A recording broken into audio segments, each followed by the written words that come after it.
Good morning friends and let's begin. हमने कल जो है एक बेसिक इंट्रोडक्शन स्टार्ट कर दिया था already. Risk analysis in capital budgeting, how do we incorporate risk in capital budgeting, how many methods are there? Two. पहला risk adjusted discounting factor method और दूसरा CEC approach. What is CEC? Certainty equivalent coefficient approach. Okay, but हमने बात उसके बारे में नहीं किया था, हमने बात किया था risk adjusted discounting factor method के बारे में। हमने क्या बोला था याद है आपको? Higher the risk higher the returns and higher the discounting factor, correct? इसलिए ये मेथड बोलता है कि जिस प्रोजेक्ट का रिस्क ज्यादा है उसको ज्यादा रेट से डिस्काउंटिंग करो। रिस्क ज्यादा है या कम है, इंडिविजुअल प्रोजेक्ट में अगर देखना है तो स्टैंडर्ड डेविएशन कम में आएगा, बट अगर टू प्रोजेक्ट्स का रिस्क आपको कंपेयर करना है तो आपको सीवी निकालना होता है। What is CV? Coefficient of variation, जिसका फॉर्मूला क्या है? Standard deviation upon mean value, because with respect to mean value what is the standard deviation, correct? ये सब बातें हमने की थी। अब इसके बाद हम आगे बढ़ रहे हैं और हम सीईसी अप्रोच की बात करेंगे। Under CEC approach what we do, certainty equivalent coefficient factors, ये फैक्टर्स जनरली क्वेश्चन में दिए रहते हैं।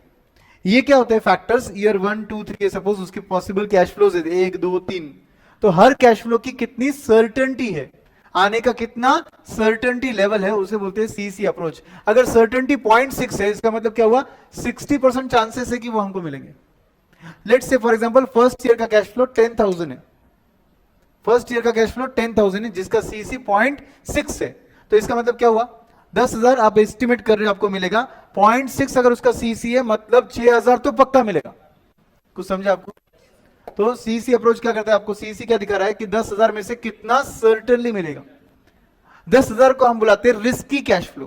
क्या बुलाते हैं? Risky cash flow. एंड 6,000 को बुलाते हैं रिस्कलेस कैश फ्लो। तो सर्टेनिटी इक्विवेलेंट कोएफिशिएंट फैक्टर का फॉर्मूला क्या बनेगा फिर?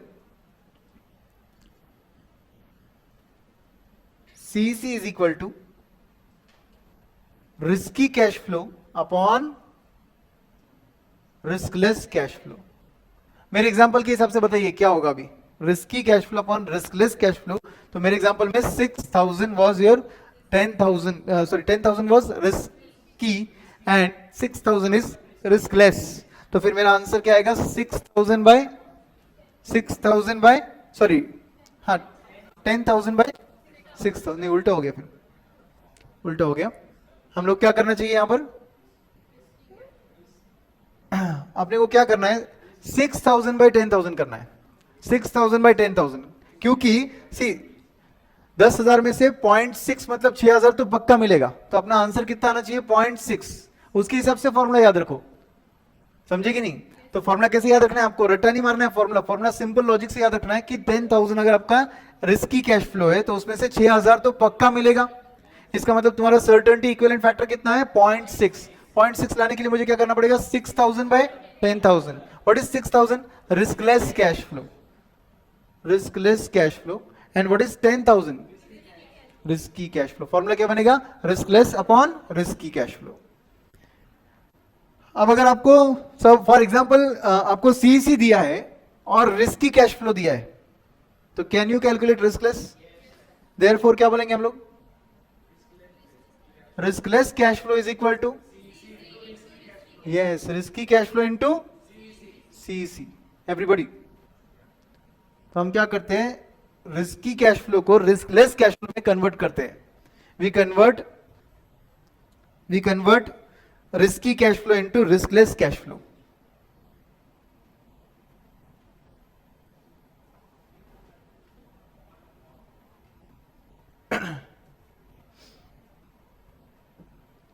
Done? So what we do in case of CEC approach, steps are very simple. Number 1, convert given risky cash flow into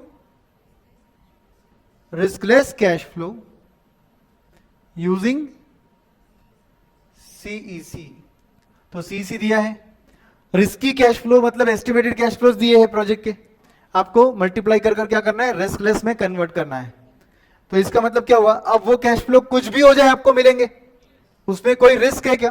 नहीं है तो फिर उस फ्यूचर कैश फ्लोज में जिसपे रिस्क ही नहीं है उसको डिस्काउंटिंग किससे करेंगे? रिस्क फ्री रेट से करेंगे।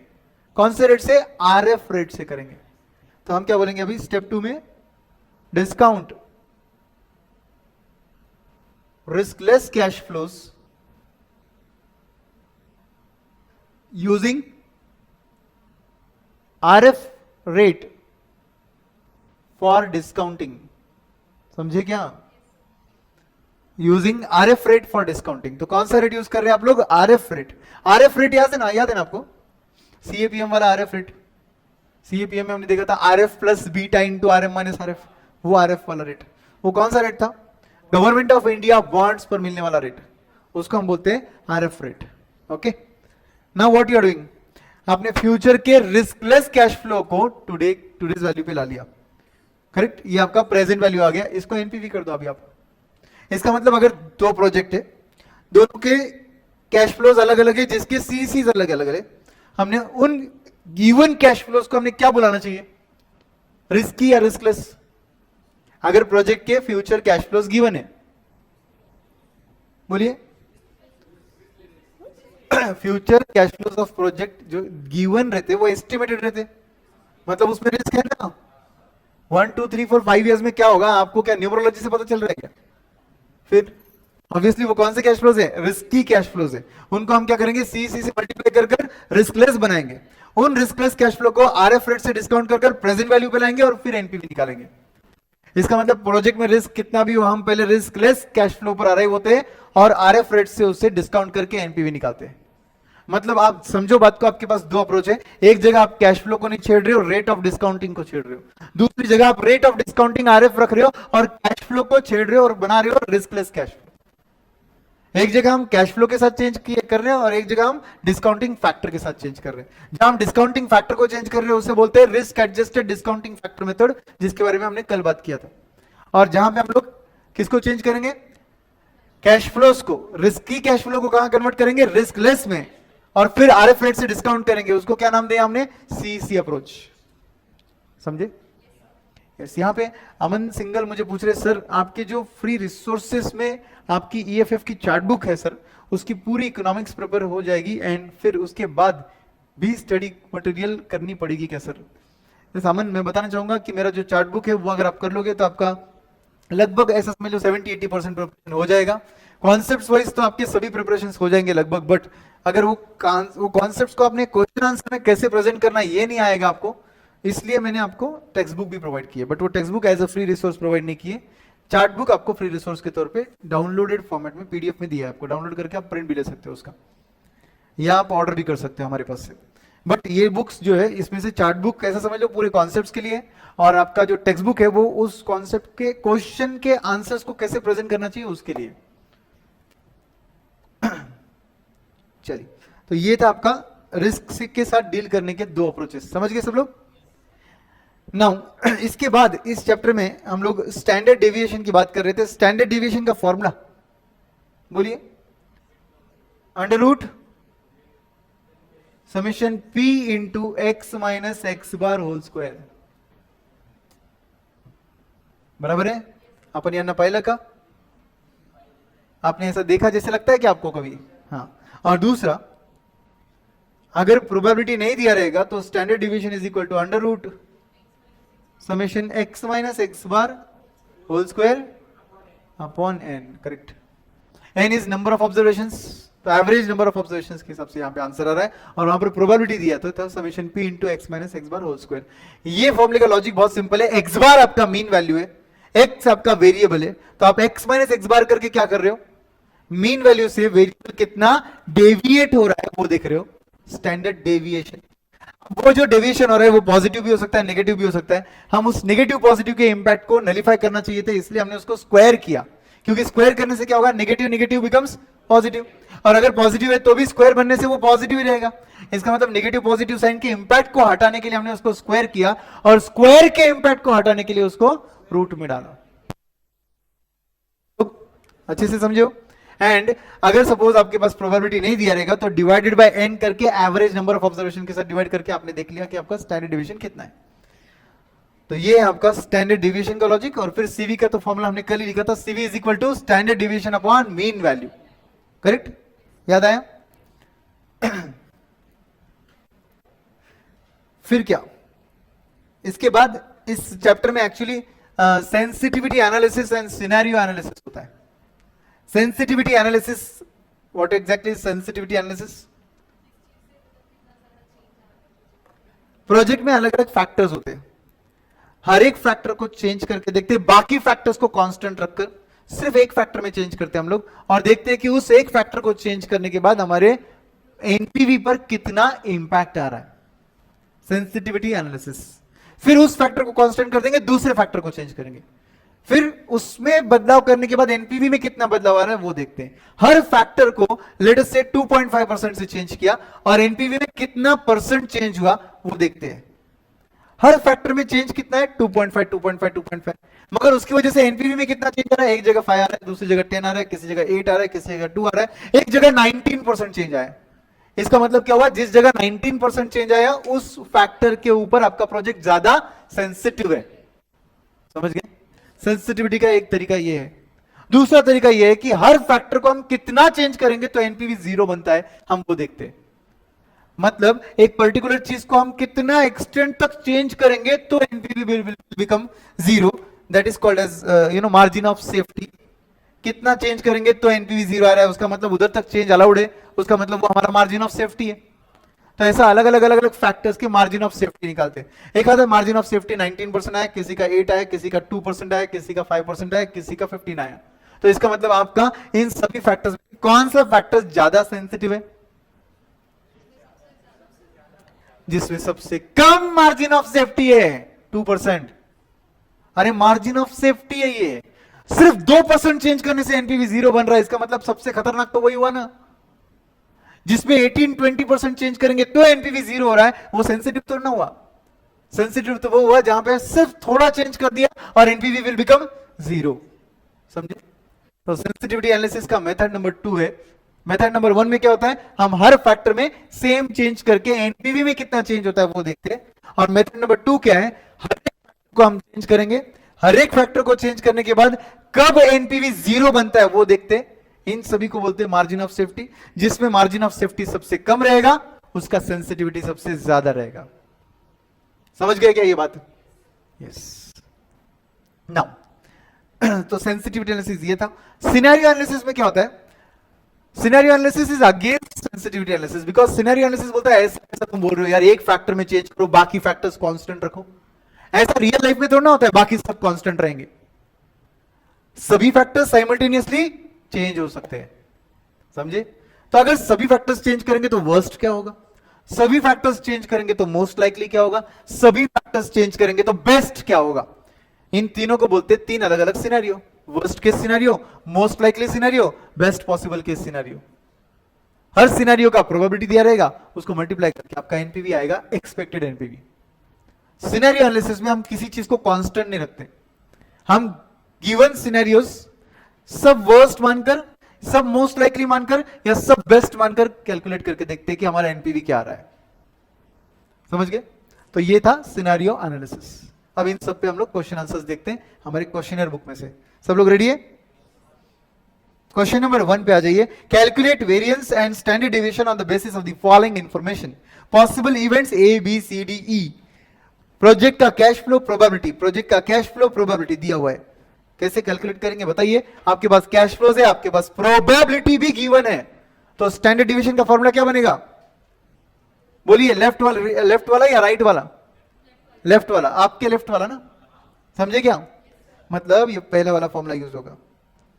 Standard deviation is equal to under root summation P into X minus X bar whole square. अब बताइए क्वेश्चन में क्या गिवन था आपके पास? आपके पास क्वेश्चन में possible event, cash flow and probability given था, बराबर है क्या? तो मैं कैसे सॉल्व करूंगा इसको? आपके पास पॉसिबल इवेंट, उसका कैश फ्लो और उसका प्रोबेबिलिटी गिवन था, बराबर है क्या एवरीवन? तो हम क्या करेंगे? Cash flow into probability, cash flow into probability करेंगे और क्या मिलेगा हमको? एक्सपेक्टेड कैश फ्लो मिलेगा, यस और नो। इसको एक्स बुला लो और यहां पर आपका क्या मिलने वाला है, एक्स बार, मगर वो एंड में मिलेगा, समेशन के बाद मिलेगा, ठीक है। तो उधर से हटा देते हैं उसको, कंफ्यूजन ना हो इसलिए, यस। तो possible event A B C D E, cash flow बताइए। 8,000, 10,000, 12,000, 14,000, 16,000. What is the probability given? 0.1, 0.2, 0.4, 0.2, 0.1. Multiply करके टोटल लेना है आपको बस। एक्स बार आएगा 12,000 आएगा, चेक करके देख लो आया क्या 12,000। अब क्या करेंगे, इज वेरी सिंपल, यहां पर एक कॉलम बनाएंगे P into X minus X bar whole square. मैं वो फॉर्मेट में नहीं सॉल्व करता हूं जिस फॉर्मेट में ICI सॉल्व करता है, मैं अपना फॉर्मेट डेवलप करता हूं जो अपने लिए आसान हो। अब बताइए x क्या लेंगे 8,000, x बार क्या लेंगे 12,000। लो कैसे सब लोग, x मतलब 8,000, x बार मतलब 12,000, माइनस करो, जो भी आंसर आएगा उसको स्क्वायर करो और उसको 0.1 प्रोबेबिलिटी से मल्टीप्लाई करो। कितना 16 लाख पहला आंसर है आपका। ऐसी सेम आपका दूसरा आंसर कैसे आएगा, 10,000 आपका x है, 12,000 आपका x बार है, माइनस करके स्क्वायर करो, जो भी आंसर आएगा प्रोबेबिलिटी से मल्टीप्लाई करो। 8 या 4, 8 लाख। ऐसी सेम 12,000 के लिए करेंगे तो आंसर 0 आएगा, क्योंकि x माइनस एक्स बार करोगे तो 0 आ जाएगा। तीसरे केस में आपका आंसर 8 लाख ही आना चाहिए वापस। नेक्स्ट केस में आपका आंसर 16 लाख ही आना चाहिए वापस। आपका फाइनल समेशन 48 लाख। सब लोग 48 लाख आया क्या आंसर? इसमें एक ही प्रोजेक्ट सॉल्व करो, बिकॉज मैं यहां पर आंसर सॉल्व करने नहीं आया आपके सामने, मैं आपके सामने आपका अप्रोच दिखाने आया हूं कि क्वेश्चन को कैसे अप्रोच करना चाहिए, किस फॉर्मेट में सॉल्व करना चाहिए। अब हम क्या करेंगे इसको, standard deviation square is equal to, कहने से 48 लाख मतलब वैरिएंस, यस और no? And what is standard deviation? It is nothing but under root of this 48 lakh, 2190.89 everybody. तो आपके पास वैरिएंस भी रेडी हो गया और स्टैंडर्ड डेविएशन भी रेडी हो गया। कितने सिंपल से फॉर्मेट में, इनके सॉल्यूशन में आप देखोगे फॉर्मेट ही कुछ अजीब है। क्या करते इनको, इनका ही मालूम है, अननेसेसरली छोटी सी चीज कॉम्प्लिकेट करके प्रेजेंट करते थे और कुछ नहीं। तो आपके पास वैरिएंस कितना है 48 लाख, स्टैंडर्ड डेविएशन कितना है 2190.89। चलिए सब लोग,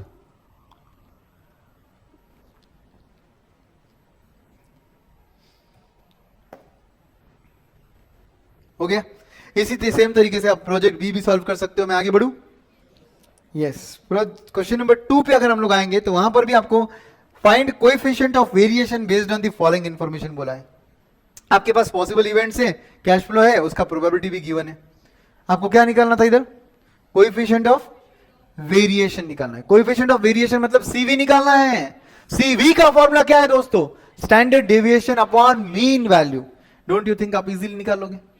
फॉर्मेट बिल्कुल सेम रहेगा, स्टैंडर्ड डेविएशन बिल्कुल सेम आएगा, जो भी स्टैंडर्ड डेविएशन आएगा उसको डिवाइडेड बाय मीन वैल्यू करना होगा, आपका आंसर आ जाएगा। फॉर एग्जांपल मैं इसी क्वेश्चन को अगर सॉल्व करके दिखाऊं तो मेरा CV कितना आएगा, standard deviation divide by mean value. What is standard deviation 2190.89 divided by what is mean value 12,000 is my mean value. Your answer comes to 0.1826 whatever आया क्या? तो ये मेरा CV आ गया। इसके मुकाबले अगर प्रोजेक्ट सेकंड का CV ज्यादा रहेगा तो वो रिस्की ज्यादा है, ये रिस्की कम है। अब मैं इधर ही सॉल्व करके इसलिए दिखा रहा हूं क्योंकि फर्स्ट क्वेश्चन और सेकंड क्वेश्चन बिल्कुल सेम है, सिर्फ नंबर्स चेंज है, फॉर्मेट भी सेम होगा, आंसर भी सेम तरीके से आएगा। तो हो गया हमारा क्वेश्चन नंबर 2 भी सॉल्व हो गया। एवरीबॉडी, CV निकालने के लिए हमने स्टैंडर्ड डेविएशन निकाला, स्टैंडर्ड डेविएशन को डिवाइड बाय मीन वैल्यू किया, हमारा CV आ गया। अगर वो आपको पूछते हैं कि कौन से प्रोजेक्ट का रिस्क ज्यादा है, तो जिस प्रोजेक्ट का CV ज्यादा रहेगा उसका रिस्क भी ज्यादा होगा, जिसका CV कम उसका रिस्क भी कम होगा। अगर वो क्वेश्चन में एक और सेंटेंस डाल देते, analyse and tell which project should be discounted at higher rate of discounting, अब क्या बोलोगे आप? ऑब्वियसली जिसका सीवी ज्यादा, उसको हायर रेट से डिस्काउंटिंग करना पड़ेगा आपको, क्योंकि जिसका सीवी ज्यादा होता है उसका रिस्क भी ज्यादा होता है। इसका मतलब ये क्वेश्चन कौन से अप्रोच पर बेस्ड है? रिस्क एडजस्टेड डिस्काउंटिंग फैक्टर पर बेस्ड है या सीवीसी सीसी अप्रोच पर बेस्ड है? हाँ, obviously it is based on risk adjusted discounting factor, because they are saying you analyze and tell which project should be discounted at higher rate. अरे भाई सीसी higher rate lower rate होता ही नहीं है, एक ही रेट होता है डिस्काउंटिंग का, कौन सा? RF rate, RF rate. क्योंकि वहां पर सीसी अप्रोच में हम क्या करते हैं, रिस्की कैश फ्लो को रिस्कलेस में कन्वर्ट कर कर आरएफ रेट से डिस्काउंट कर कर एनपीवी निकालते हैं। आई बात समझ में? yes. So that was your question number 2. Question number 3 पर आते हैं। थर्ड क्वेश्चन क्या बोलता है? XYZ Limited is considering a project with initial outlay of how much? 14 lakhs. And the possible 3 cash flows attached with the project are as follows. Worst case, most likely, best case. Year 1, 2 and 3 rupees in thousands. बोलिए ये question किस पर based है? Scenario analysis पर based है। Everybody किस पर based है ये? Scenario analysis, because worst best most likely बोल रहे हैं ये लोग। तो वर्स्ट देख लो आप, नंबर्स कम रहेंगे। बेस्ट देख लो, नंबर सबसे ज्यादा रहेंगे। मोस्ट लाइकली देख लो तो नंबर्स बीच में रहेंगे। है क्या? Yes. Assume the cost of capital as 9%. Determine the NPV in each scenario. Each scenario मतलब क्या? पहले वर्स्ट केस सिनेरियो का एनपीवी निकालो, फिर मोस्ट लाइकली का एनपीवी निकालो, फिर बेस्ट केस का निकालो। कैसे निकालेंगे? तीनों का scenario is very simple. 0 year का आउटफ्लो तीनों जगह सेम रहेगा, बट तीनों जगह सिर्फ ईयर 1, 2 एंड 3 का कैश इनफ्लो अलग अलग रहेगा। तो उसके लिए आप लोग क्या फॉर्मेट यूज करोगे? स्टेटमेंट ऑफ एनपीवी, ईयर, अरे बोलो, ईयर के बाद हाँ, discounting factor at what rate? Very good, at the rate 9%। फिर वर्स्ट केस, इसके अंदर cash flow DCF. I hope आपको समझ गया है।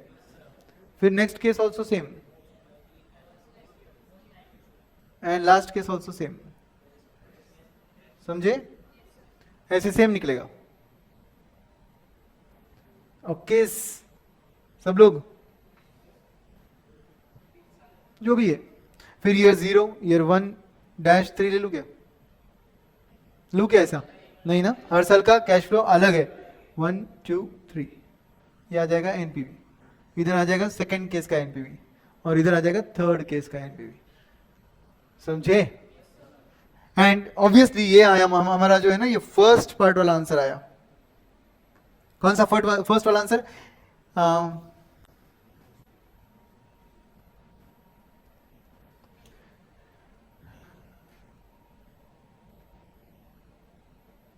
Determine NPV in each scenario का आंसर आया। समझा कैसे आया? किस फॉर्मेट में आया? समझा? यस। इसके बाद क्या करेंगे? If XYZ limited is certain about the most likely results but uncertain about the third year cash flow. मतलब ये किसके बारे में सर्टेन थे? मोस्ट लाइकली कौन से ईयर में? फर्स्ट एंड सेकंड ईयर में। थर्ड ईयर के बारे में they are uncertain. Okay, now they are saying analyse what will be the NPV expecting worst scenario in the third year. भाई साहब, फर्स्ट ईयर में क्या लेना है? Most likely. सेकेंड ईयर में क्या लेना है? Most likely. थर्ड ईयर में क्या लेना है? Worst case scenario. बोलिए फर्स्ट ईयर का कैश फ्लो कितना है मोस्ट लाइकली का? 550। एवरीवन इधर ही देख लेते ना, ये देखिए 550। सेकेंड ईयर का कितना लेंगे? 450। थर्ड ईयर का कितना लेंगे? 700। बस ये 3 कैश फ्लो लेकर एनपीवी निकालना है आपको। आया क्या समझ में? और इससे जो भी आंसर आएगा आपका वो सेकंड पार्ट का आंसर रहेगा। इसका मतलब ये क्वेश्चन के कितने पार्ट्स है? 2। हर एक सिनेरियो का एनपीवी निकालना है। अब ऑब्वियसली अगर मैं वर्स्ट केस का निकाल रहा हूं तो मेरा फर्स्ट ईयर का इनफ्लो कितना लूंगा मैं? 450। सेकंड ईयर का 400, थर्ड ईयर का 700। समझे कि नहीं आप? इधर आना चाहिए 450। क्या 450? सेकंड ईयर में 400, थर्ड ईयर में 700। बस इससे यहां का एनपीवी आएगा। 0th ईयर का आउटफ्लो हर जगह कितना होगा? 1400। जेपा की नहीं, यस। इस तरीके से जैसे वर्स्ट केस आया वैसे मोस्ट लाइकली, वैसे ही best case. But second part solve करते वक्त आप क्या करोगे, इसी आंसर में ये नंबर चेंज हो जाएगा। होगा कि नहीं, होगा कि नहीं? और ऊपर के दोनों जो है वो मोस्ट लाइकली के लेंगे। मोस्ट लाइकली के कौन से रहेंगे फिर?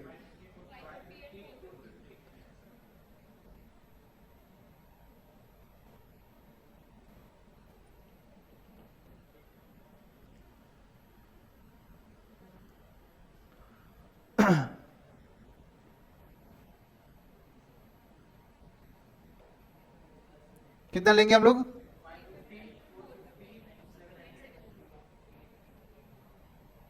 जीरो ईयर में 1400, फर्स्ट ईयर में मोस्ट लाइकली 550, सेकेंड ईयर में 450, लास्ट ईयर में वर्स्ट केस वाला 700 लेने का, और उससे ही आंसर आएगा। समझे कि नहीं?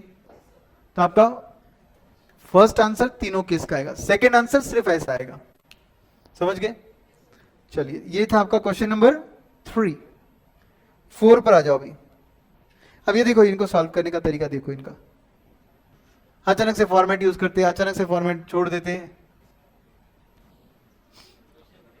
समझे? प्रॉब्लम नंबर 4 पे आ जाओ अभी। फोर्थ क्वेश्चन क्या बोलता है? From the following detail regarding a project, analyze the sensitivity of the project to the changes in the, क्या क्या चेंज करना है? Initial cost, annual cash inflow and cost of capital, मतलब discounting factor। Cost of capital मतलब क्या होता है? Discounting factor। Yes। तो initial प्रोजेक्ट कॉस्ट कितना है? 1,20,000। एनुअल कैश इनफ्लो कितना है? 45,000। प्रोजेक्ट लाइफ कितना है? 4 years। कॉस्ट ऑफ कैपिटल है 10% का। Identify which of the factors the project will be most sensitive if the variable is adversely affected by 10%। What is the meaning of this sentence? If the variable is adversely affected by 10%, मतलब अगर आपका cost of capital है तो 10% से उसको बढ़ा दो। अभी कितना कॉस्ट ऑफ कैपिटल है आपका? 10%। उसको 10% से बढ़ाना तो 20 नहीं करना भाई, 10 का 10% मतलब 11%। समझे? दूसरा, आपका जो प्रोजेक्ट कैश इनफ्लो है वो 10% से घटेगा। एडवर्स करना है ना, बड़ा क्यों रहे? घटाना पड़ेगा ना। कॉस्ट ऑफ कैपिटल था इसलिए बढ़ाया अपन ने एडवर्स बनाने के लिए। कैश इनफ्लो एडवर्स कब बनता है? जब वो घटता है। अभी कैश इनफ्लो कितना है? 45,000। अब कितना हो जाएगा 10% जो चेंज होने के बाद? 40,500। एंड इनिशियल कैश फ्लो भी चेंज करना है आपको, जो अभी फिलहाल कितना है? 1,20,000। एडवर्स चेंज के लिए उसको घटाना पड़ेगा कि बढ़ाना पड़ेगा? इनिशियल प्रोजेक्ट कॉस्ट को बढ़ाना पड़ेगा, तब जाके एडवर्स होगा ना। तो उसको भी बढ़ाओ। कितने से बढ़ाओगे आप? 10% से। तो वो कितना हो जाएगा? 1,32,000 हो जाएगा। 1,20,000 का 10% ऐड करने के बाद 1,32,000। बस। तो ये तीनों जगह क्या निकालना है? एनपीवी निकालना है। ओरिजिनल जो डेटा दिया है इसका भी एनपीवी निकालना है। और फिर क्या करना है? ये तीनों जगह जो एनपीवी आया उसको ओरिजिनल एनपीवी से कंपेयर करके क्या करना है? परसेंटेज चेंज इन एनपीवी निकालना है। जिस केस में आपका परसेंटेज चेंज इन एनपीवी ज्यादा है वो ज्यादा सेंसिटिव है। समझे बात को? तो सबसे पहले बात करते हैं आपका नॉर्मल क्या बोलते हैं? NPV. Normal NPV is nothing but 1,20,000 का आउटफ्लो होगा। हर साल इनफ्लो होगा 45,000 का, और फैक्टर 4 सालों का फैक्टर मल्टीप्लाई किया अपन ने कितने रेट से? 10% से। What is this? This is PVF. What rate? 10%। How many years? 4 years। जो क्वेश्चन में गिवन है ना, बस उसके हिसाब से। फिर आपका एनपीवी कितना आया? 22,605 आता है क्या? चेक करो एक बार। 22,605 ये आपका एनपीवी आता है। तो आप क्या करेंगे? बेस एनपीवी आपका 22,605 है। अब इनिशियल प्रोजेक्ट कॉस्ट अगर 10% से वैरी होता है, इसका मतलब प्रोजेक्ट कॉस्ट कितने से वैरी हो रहा है? 10,605। चेक कर लो एक बार। आपका प्रोजेक्ट कॉस्ट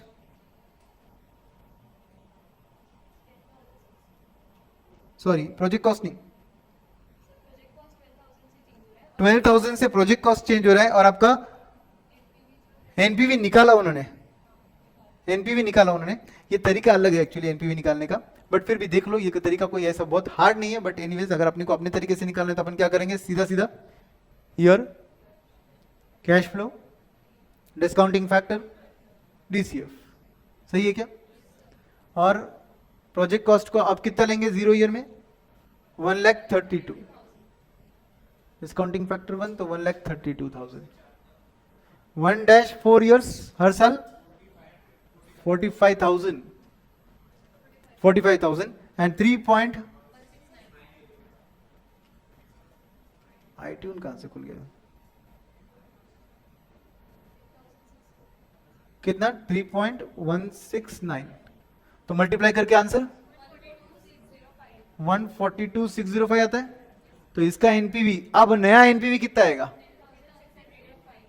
10,605। ओरिजिनल एनपीवी कितना था आपका? 22,605 था। ये नया एनपीवी है, समझा कि नहीं? तो हम क्या बोलेंगे, therefore percentage change in NPV is equal to original NPV कितना बोला? 22,605 आता है ना, चेक किया ना सबने?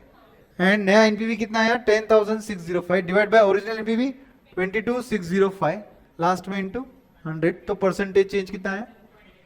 हाँ, 53.08। मतलब जानते हो क्या, अगर प्रोजेक्ट कॉस्ट आपने 10% से बढ़ा दिया ना, तो उसकी वजह से आपका एनपीवी 53.08% से चेंज हुआ। समझा क्या? ऐसी सेम आप किसके लिए करोगे? कैश इनफ्लो के लिए करोगे और डिस्काउंटिंग फैक्टर के लिए भी करोगे। कैश इनफ्लो के लिए अगर मैं करूंगा तो क्या आंसर होगा? कैसे आंसर बनेगा? Year, cash flow, discounting factor at what rate? 10%, DCF. अब क्या करने का? इनिशियल आउटफ्लो कितना रखने का? 1,20,000, क्योंकि एक factor at a time change होता है, बराबर है क्या?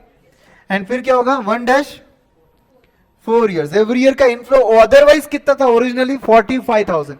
उसको 10% एडवर्स चेंज करना है तो बढ़ाएंगे इनफ्लो की कम करेंगे? कम करेंगे। तो 40,500 कैसे आया? 45,000 माइनस 10%। अब इसको सेम फैक्टर से मल्टीप्लाई करना है। 3.169 से मल्टीप्लाई करो, 128, 345। तो इसका आंसर 8,345 एनपीवी आता है। Correct? Therefore, what will happen? Percentage change in NPV. What is your original NPV? 22,605. New NPV is 8,345 divided by original NPV is 22,605 into 100. 63.08%। पहले वाला आंसर कितना था? 53.08। ये कितना है? 63.08। अब क्या होगा? ऑब्वियसली इन दोनों के तक ज्यादा सेंसिटिविटी किसमें है? फर्स्ट वाले में या सेकंड वाले में? सेकंड वाले में, क्योंकि आपने दोनों जगह 10% इक्वल एडवर्स चेंज किया, मगर उसकी वजह से एनपीवी कहां ज्यादा हिला? सेकंड वाले में हिला। आया क्या समझ में? यस। एंड लास्ट केस क्या? कॉस्ट ऑफ प्रोजेक्ट ना, कॉस्ट ऑफ कैपिटल। तो year, cash flow, discounting factor at what rate? 11% and DCF. Cash flow change करेंगे क्या? नहीं।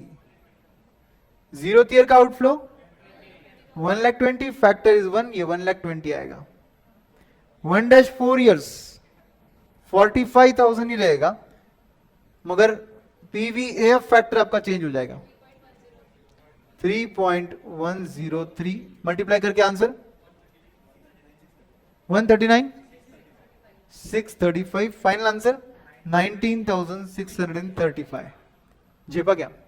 तो अब हम क्या बोलेंगे? Percentage change in NPV is equal to original NPV कितने का था? 22,605 minus new NPV is 19,635 upon original NPV is 22,605 last में इनटू 100 कम्स टू 13.14%। आया क्या? ठीक है, माना कि अपने केस में 3 बार फॉर्मेट ड्रॉ करना पड़ रहा है, बट समझता है क्या सॉल्व कर रहे हैं, समझे? तो किस पैरामीटर की तरफ, किस वेरिएबल की तरफ अपना प्रोजेक्ट ज्यादा सेंसिटिव है? इनफ्लो की तरफ, क्योंकि वहां पर 10% चेंज इन फैक्टर करने की वजह से एनपीवी सबसे ज्यादा चेंज हो रहा है, समझे?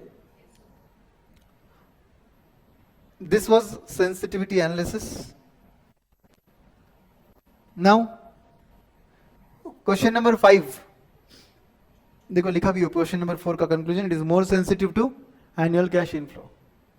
Question number 5 says PNR Limited is considering a project with the following cash flow. Project का इन्वेस्टमेंट है और रनिंग कॉस्ट है और सेविंग्स दे रखा है, ठीक है? The cost of capital is 12%. Measure the sensitivity of the project to the changes in the level of plant cost, running cost and savings, considering each factor at a time such that the NPV becomes zero.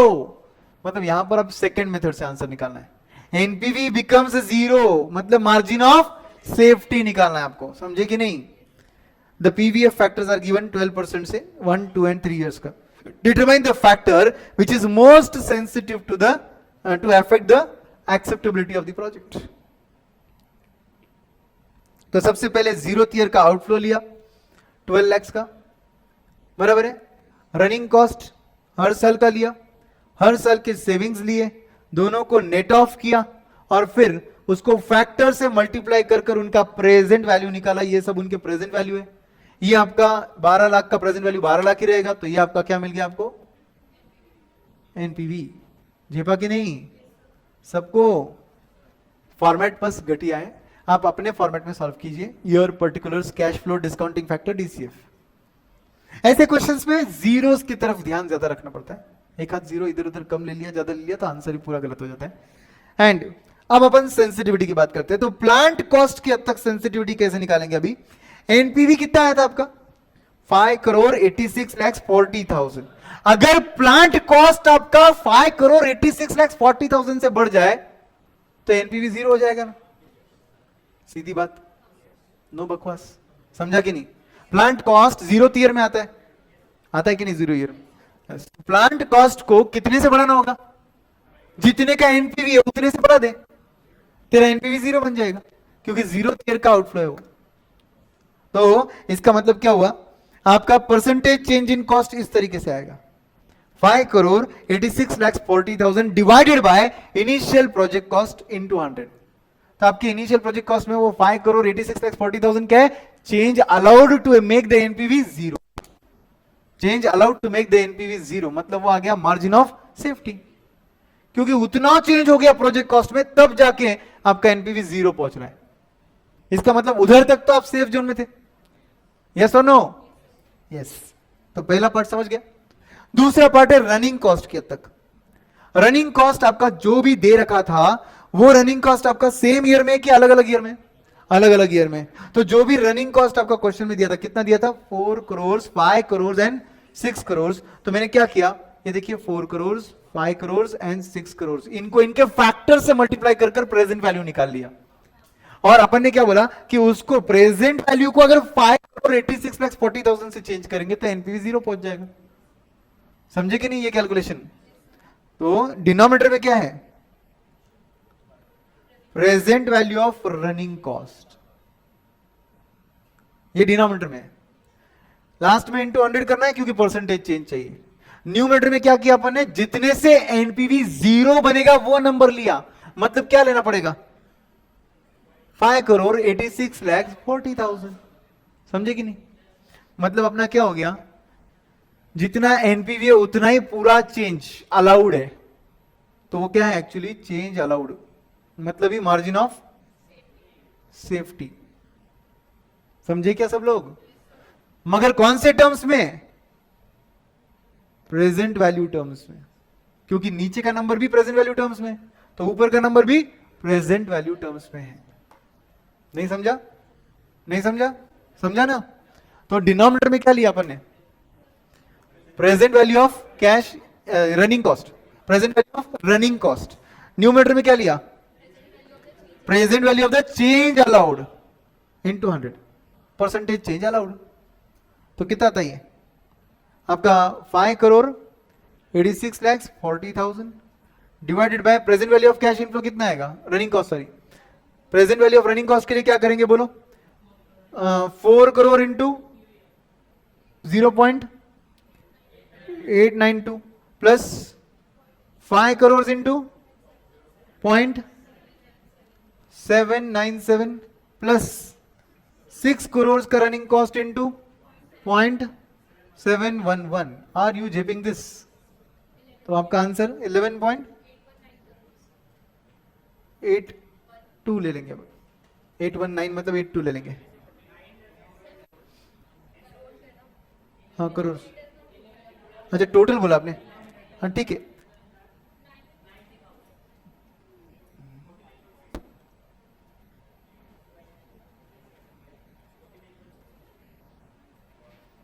आया बात समझ में यहां तक? तो वो जो भी आपके मॉडल में दिया वो करेक्ट आंसर है, डोंट वरी। 49 पॉइंट, आपको मालूम है ये क्या है? अगर आपका रनिंग कॉस्ट परसेंटेज में 49% से चेंज हुआ 49.61, तब जाके एनपीवी आपका 0 पहुंचेगा। मतलब इधर मार्जिन ऑफ सेफ्टी में ध्यान रखना पड़ेगा कि किधर आपका चेंज कम है, वो ज्यादा सेंसिटिव है। पहले वाले मेथड में क्या था, जहां ज्यादा था वहां सेंसिटिव ज्यादा था, समझे? दोनों के कंसेप्ट क्लियर रहेंगे तो बराबर लॉजिक भी क्लियर होंगे, रट्टा मारोगे तो कुछ भी क्लियर नहीं होगा। एक जगह हम हर फैक्टर में इक्वल चेंज कर रहे हैं तो एनपीवी में चेंज देख रहे हैं, तो ऑब्वियसली जिसका एनपीवी का चेंज सबसे ज्यादा होगा वो सबसे सेंसिटिव होगा। और दूसरी जगह अपन देख रहे हैं कि कितना परसेंटेज चेंज उस फैक्टर में करेंगे तब जाके एनपीवी 0 पहुंचता है। तो ऑब्वियसली जिस फैक्टर में सबसे कम चेंज के साथ एनपीवी 0 पहुंचता है वो सबसे ज्यादा सेंसिटिव हो गया ना। Okay, yes. The last case is savings. क्या कौन सा कॉस्ट है वो? सेविंग्स का ही है ना। तो सेविंग्स के लिए भी लॉजिक सेम है। आप present value of change allowed is nothing but NPV का figure which is nothing but 5 crore 86,40,000। And जैसे अपन ने रनिंग कॉस्ट का प्रेजेंट वैल्यू निकाला था वैसे हम लोग सेविंग्स का प्रेजेंट वैल्यू निकालेंगे। तो फर्स्ट ईयर का सेविंग कितना है 12 करोड़, उसका प्रेजेंट वैल्यू निकाल लो। सेकंड ईयर का कितना है 14 करोड़, उसका प्रेजेंट वैल्यू निकाल लो। थर्ड ईयर का कितना है 11 करोड़, उसका प्रेजेंट वैल्यू निकाल लो। तो ये देखो 12 करोड़ 14 करोड़ 11 करोड़, सबका अपन ने क्या किया, डिनोमिनेटर में प्रेजेंट वैल्यू निकाला। अब उसको लास्ट में इंटू 100 की, आपको परसेंटेज चेंज अलाउड कितना आया 19.76% आया। तो यहां पर सबसे कम चेंज अलाउड इज सबसे ज्यादा सेंसिटिव। आया क्या समझ में? कोई डाउट? हाँ, सेविंग्स को कम करना पड़ेगा, रनिंग कॉस्ट को बढ़ाना पड़ेगा।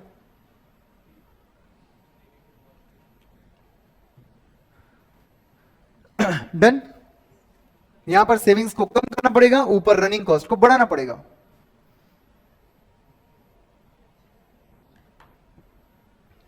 Sixth question.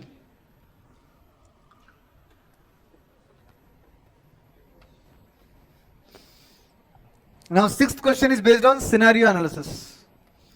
A and R Limited has under its consideration a project with initial investment of 90 lakh rupees. Three possible cash inflow scenario with their probabilities of occurrence have been estimated. Inflow आ सकता है 20 lakhs, 30 lakhs या 40 lakhs. Probability है 0.2, 0.7, 0.1.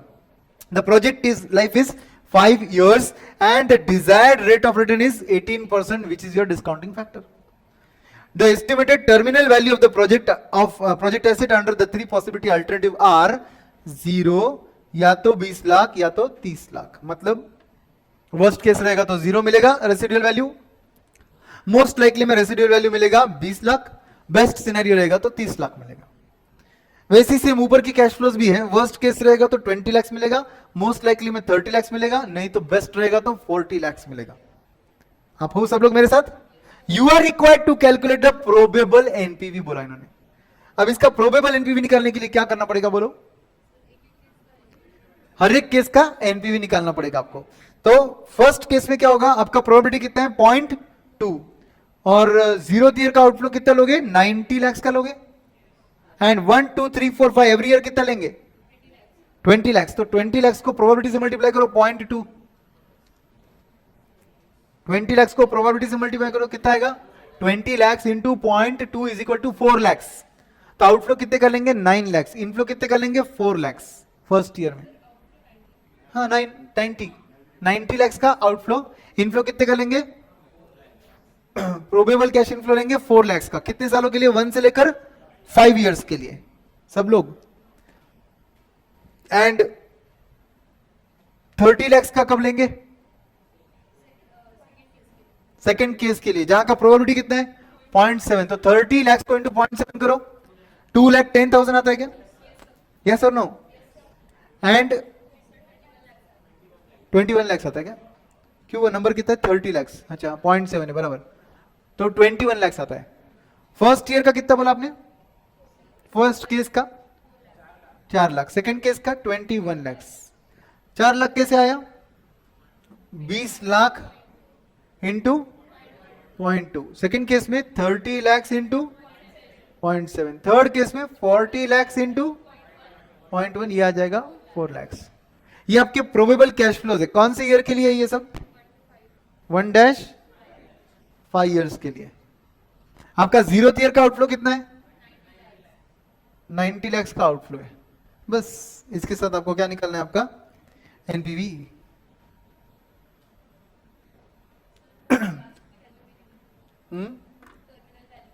हाँ terminal value भी लेनी पड़ेगी। Fifth एक और बार आएगा, फिफ्थ एक और बार आएगा, मगर फिफ्थ में भी 3 केसेस है।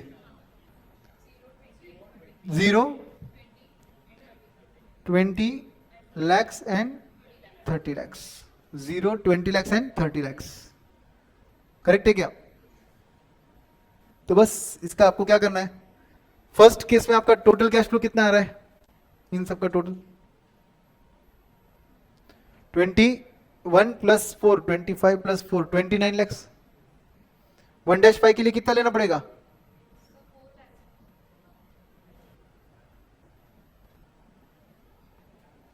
नहीं समझा? बताता हूं। आपका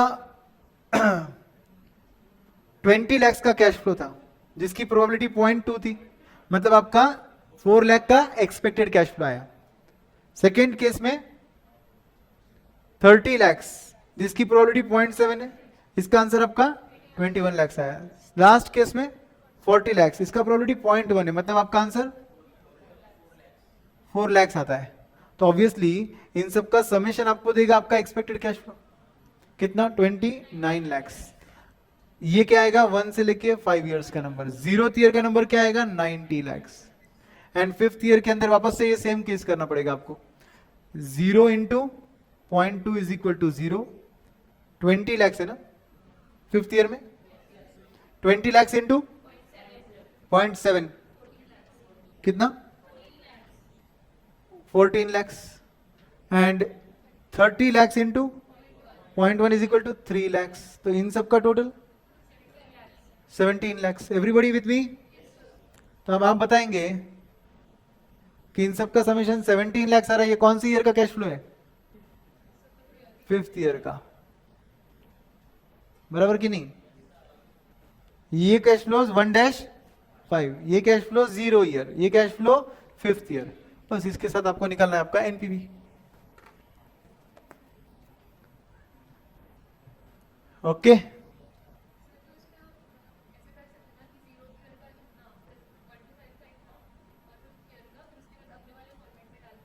ये जो तुमने किया ना, इस वर्किंग के बाद अपना ही फॉर्मेट आने वाला है। अपने फॉर्मेट में अपन क्या करेंगे? ईयर 0 में 90 lakhs का आउटफ्लो दिखाएंगे, 1-5 में 29 lakhs का इनफ्लो दिखाएंगे, 5th ईयर में 17 lakhs का इनफ्लो दिखाएंगे, और आपका एनपीवी निकालेंगे। आप समझ गए क्या? कैलकुलेट करके देख लो आपका आंसर इनके आंसर से मैच होता है क्या? लो फॉर्मेट ड्रॉ करो। Year, cash flow, discounting factor कितने लेंगे? 18%। डीसीएफ, 0th ईयर का आउटफ्लो, 1-5 का इनफ्लो 29 lakhs, 5th ईयर का इनफ्लो 17 lakhs। सॉल्व करो इसको।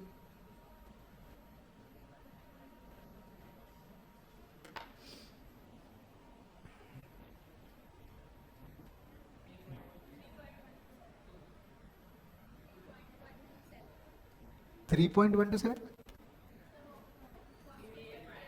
अच्छा फैक्टर बोल रहे हैं आप 3.127 2 4 डिजिट एंड 0.5158, बस इसको मल्टीप्लाई कर फाइनल एनपीवी बता दीजिए मुझे।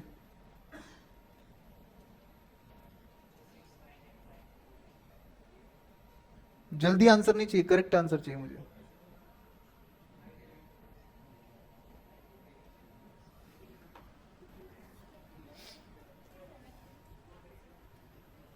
फिफ्थ ईयर का फैक्टरी गलत हो गया, वाह यही बाकी था अपनी तरफ से। 0.4371 0.4371। अच्छा वो फोर्थ ईयर का था। तो आपका फाइनल एनपीवी कितना है?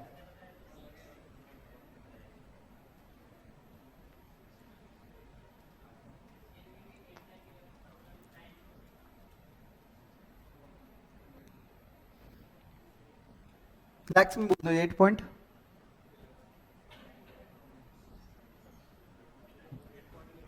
8.11 आया क्या आंसर? 8.11 लैक्स का आंसर है। ओके ओके, तो 8.11 मतलब 8,11,950, ठीक है।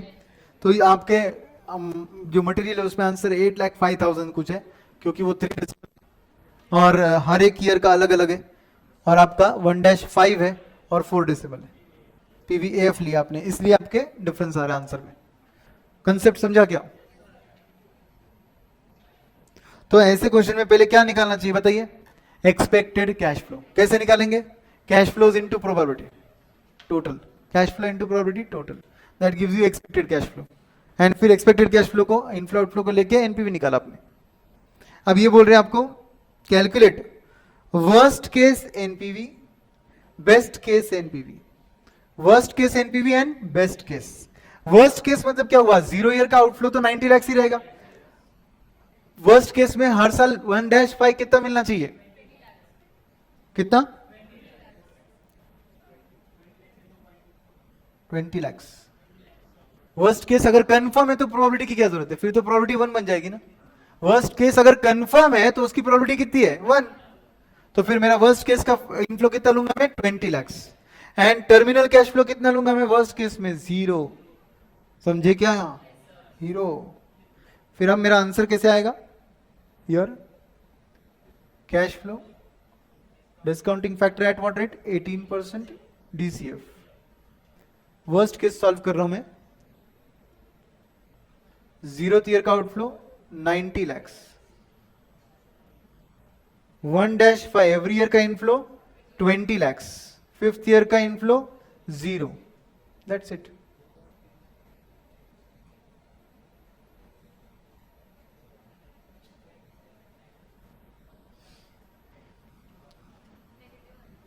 नेगेटिव एनपीवी कितना? 27.456 लैक्स, बराबर क्या? ये वर्स्ट केस का एनपीवी आया। ऐसे ही सेम आप बेस्ट केस के एनपीवी में 0th ईयर का आउटफ्लो कितना लोगे? 90 लैक्स। 1-5 का इनफ्लो कितना लोगे? 40 लैक्स। एंड 5th ईयर का इनफ्लो कितना लोगे? टर्मिनल वाला 30 लैक्स। क्वेश्चन देख लो।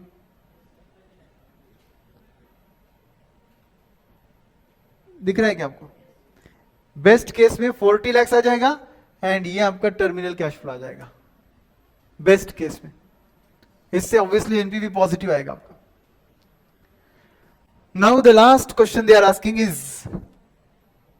Third question, state the probability of occurrence of worst case. इतना इजी क्वेश्चन तो एक्चुअली फाउंडेशन में भी नहीं आता।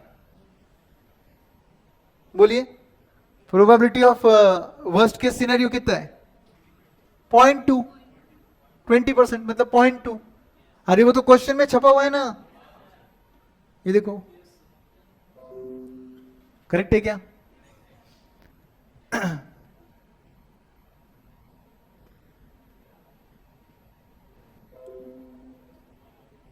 एंड उसके बाद if the cash flows are perfectly positively correlated over time, तो ही प्रोबेबिलिटी आपका 0.2 आता है.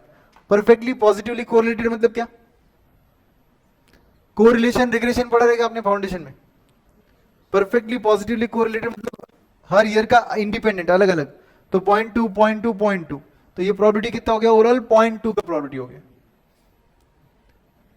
आगे तीनों के आंसर्स ये देखो लिखा है 0.2, मतलब ही 20%. समझ गए?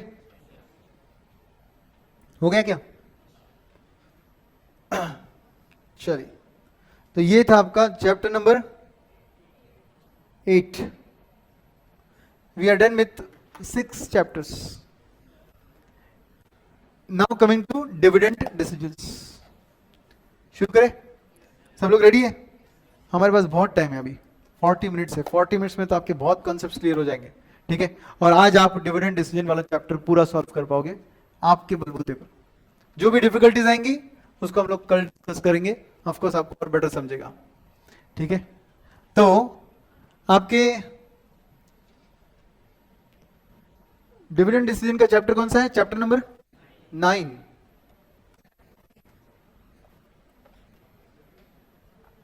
चार्ट बुक में अलग है ना? ठीक है, चैप्टर नंबर 8 डिविडेंड डिसीजंस. इसके अंदर बेसिकली हमें अप्रोचेस पढ़ने होते हैं. कितने अप्रोचेस है इसमें? 5. लिख लो मेरे साथ साथ जल्दी जल्दी. इस चैप्टर की समरी है ये. वॉल्टर्स अप्रोच लिख रहे हो क्या? Next is Gordon's approach. याद है क्या? बोलते जाओ ना फिर. थर्ड मिलर का ना पूरा नाम Modigliani and Miller approach, MM approach. बराबर. नेक्स्ट इज ट्रेडिशनल, नहीं एक काम करते ट्रेडिशनल लास्ट में लेते हैं. लिटनर्स अप्रोच. स्पेलिंग पे ध्यान मत दो. लास्ट ट्रेडिशनल, या इसी का दूसरा नाम क्या है? Graham and Dodd approach.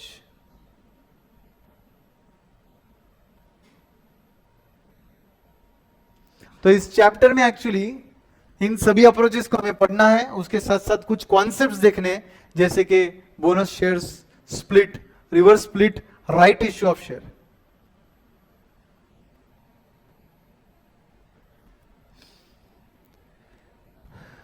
And buyback of share. इसके अलावा आपने को कितने कॉन्सेप्ट्स देखने हैं वो भी लिख लो. Other concepts. इस चैप्टर में अदर कॉन्सेप्ट्स में क्या क्या आएगा? पहला आएगा buyback of shares, equity shares of course. Right issue of shares. ये अल्टरनेटिव टू डिविडेंड है इसलिए पढ़ रहे हैं हम इसमें. अल्टरनेटिव टू डिविडेंड है इसलिए पढ़ रहे हैं हम लोग. Right issue, buyback of share, और फिर क्या है? Split, and then reverse split, and lastly bonus. Lastly bonus.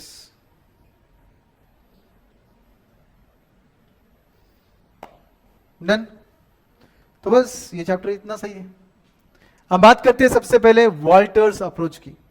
ठीक है, Walter's approach. Everyone with me? ध्यान है सबका इधर? पेशेंस है आपके अंदर? चलो फिर पढ़ते हैं. तो सबसे पहले हम बात कर रहे हैं वॉल्टर्स अप्रोच. वॉल्टर्स हो या आपका गॉर्डन्स अप्रोच हो, दोनों क्या करते हैं? फर्म्स को क्लासिफाई करते हैं 3 कैटेगरी में. कौन से 3 category?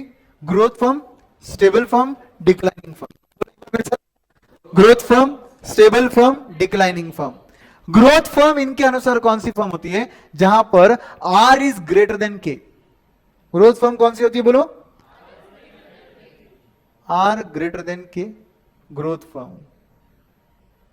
Are is what? Internal rate of return, IRR. K क्या है? Cost of equity, cost of capital. तो अगर आप मेरे इन्वेस्टर्स हो और मैं कंपनी हूं, तो मेरा आर मतलब मेरा इन्वेस्टमेंट करके रेट ऑफ रिटर्न कितना आ रहा है, और मेरा के मतलब आप मुझसे कितना एक्सपेक्ट करते हो.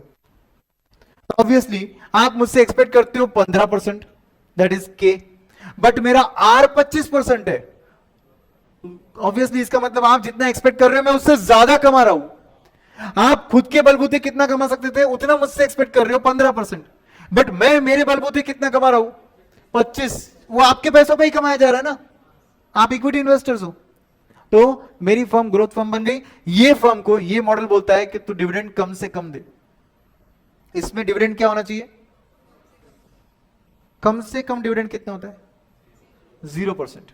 रिकमेंडेशन क्या है? ग्रोथ फर्म अगर तू है तो कम से कम डिविडेंड दे, मतलब 0% डिविडेंड दे. सर 0% डिविडेंड में इन्वेस्टर्स तो नाराज हो जाएंगे. नहीं नाराज होंगे, क्योंकि उनका पैसा तुम 25% से ग्रो कर रहे हो. उनका पैसा अगर उनको डिविडेंड के फॉर्म में दे दिया तो वो लोग कितने रेट से ग्रो कर रहे हैं? 15% से. अब आप बोलो आपका 15% से पैसा आप ग्रो करना पसंद करोगे या मेरे फर्म के पास रखकर 25 से ग्रो करना पसंद? 25. तो इसलिए मतलब डिविडेंड मत दे. समझे? अगर आर इज इक्वल टू के हो गया तो स्टेबल फर्म है. फिर ये मॉडल बोलता है तू डिविडेंड कुछ भी दे कोई फर्क नहीं गिरता, 0 से लेके 100 कुछ भी फर्क नहीं गिरेगा, बिकॉज जितना रेट इन्वेस्टर्स एक्सपेक्ट कर रहे हो उतना ही तू ही कमा रहा है. तो पैसा तेरे पास हो या इन्वेस्टर के पास हो कोई इंपैक्ट नहीं होगा. मगर आर अगर लेस देन के है तो भाई तेरी फर्म डिक्लाइनिंग फर्म है. वाट लगी है, क्योंकि इन्वेस्टर्स एक्सपेक्ट करते खुद के बलबूते वो कमा भी सकते 12% 15%, तेरी फर्म 10% कमा रही है. तो बेटर है कि पूरा का पूरा डिविडेंड उठा के दे दे, क्योंकि उनके पास जाएगा तो 15% से ग्रो होगा, तेरे पास रहेगा तो 10% से ग्रो होगा. समझे? तो ऐसे केस में डिविडेंड मैक्सिमम देना चाहिए. मतलब कितना देना चाहिए? 100%. ये सब थियोरेटिकल लिख रहे हैं हम लोग. प्रैक्टिकली 100% डिविडेंड नहीं होता है, बट हम बोल रहे हैं 100% डिविडेंड. समझ गए? और ये जो लॉजिक है ये Walter approach and Gordon approach दोनों का ये लॉजिक है. ये जो 3 चीजें लिखी है ये दोनों अप्रोचेस में. ठीक है? अब पर्टिकुलरली मैं वॉल्टर अप्रोच का फॉर्मूला आपको डिस्कस कर रहा हूं. ये समझ गए आपको यहां तक? वॉल्टर अप्रोच का फॉर्मूला इज नथिंग बट आपका theoretical price of share. Theoretical price of share जिसको ये लोग पी बोलते हैं. थियोरेटिकल प्राइस मतलब आप कैलकुलेट कर रहे हो क्लासरूम में बैठकर. मार्केट में तो डिमांड सप्लाई के बेसिस पर फिक्स होता है प्राइस. तो आपका प्राइस क्या माना जा रहा है? Theoretical price of share is nothing but dividend plus R by K into E minus D whole divided by के.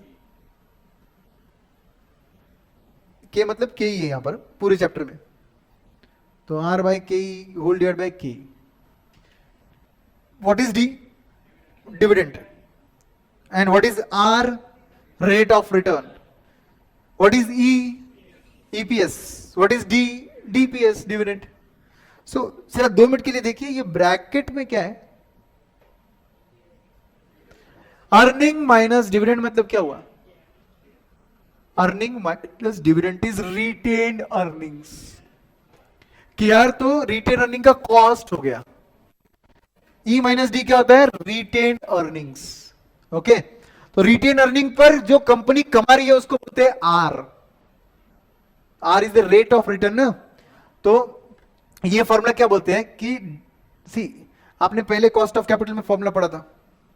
कौन सा formula? K is equal to D one upon P zero. उसको मॉडिफाई करके P zero is equal to बनाओ. P zero is equal to D one by K ही हो जाएगा. तो दिख रहा है आपको डी वन बाई के दिख रहा है क्या? मगर ये बोलता है कि डिविडेंड को ही कंसिडर क्यों कर रहे हो, साथ साथ में रिटेन अर्निंग को भी कंसिडर करो. तो रिटेन अर्निंग अपने ब्रैकेट में ले लिया ई माइनस डी. कंपनी जो रिटेन अर्निंग पर कमाती है उस रेट को क्या बोलते हैं? आर.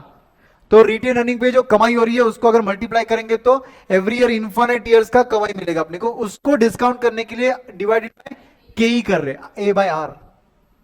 A by R. तो ये आपका एवरी ईयर का एन्युटी हो गया जो न्यूमरेटर में यहां पे ई माइनस डी इंटू आर करने से आया. समझे क्या? एंड फिर उसको डिवाइड बाय के करके क्या हुआ, वो ए बाय आर, फिर होल डिवाइड बाय के हुआ। एक्चुअली डिविडेंड अपॉन के, ये एक पार्ट है इसका, डिविडेंड अपॉन के आपको पता है, मगर plus earning minus dividend into R, ये आ गया आपका annuity, divided by K, this divided by K ही हो रहा है।